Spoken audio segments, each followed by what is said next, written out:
Finally ജയിലറിന്റെ release date വന്നിട്ടുണ്ട് October 15. സന്തോഷം. പക്ഷെ ഒരാൾക്ക് തട്ട് കൊടുത്തുകൊണ്ടാണ് ഡേറ്റ് വന്നിട്ടുള്ളത്.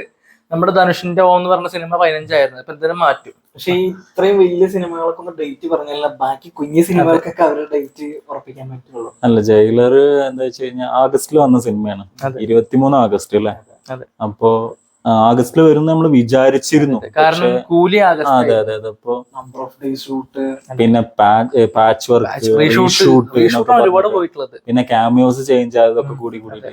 പക്ഷെ എന്താന്ന് വെച്ച് കഴിഞ്ഞാൽ വന്ന വീഡിയോ മലയാളികളുടെ പ്രാതിനിധ്യം ഭയങ്കരമായിട്ട് കാണിക്കുന്നുണ്ട്. നമുക്ക് സുരാജിന്റെ കണ്ണു മുതൽ സുനിൽ സുഗത, ഹക്കീം ഷാ. അപ്പോ ആ സിനിമ മലയാളികളുടെ സാന്നിധ്യം കൊണ്ട് ഭയങ്കരമാണെന്നുള്ള പോലെ തന്നെ ഉൾക്കൊള്ളാൻ പറ്റാത്ത അത്ര വിധത്തിലുള്ള കാസ്റ്റ് അതിലുണ്ട്. ഹൃതിക് റോഷന്റെ ക്യാമിയോ നമുക്ക് ആരും നമ്മൾ പറഞ്ഞ പോലെ സന്താനം, വിജയ് സേതുപതി ആവട്ടെ, നമ്മളെ ലാലേട്ടൻ, ശിവരാജ്കുമാർ ആവട്ടെ. മറന്നു ശരിക്കും പറഞ്ഞു കഴിഞ്ഞാല് അവരൊക്കെ ഇപ്പൊ നമ്മൾ മറ്റേ മിഥുൻ ചക്രബർത്തി കാര്യം വിദ്യാബാലൻ.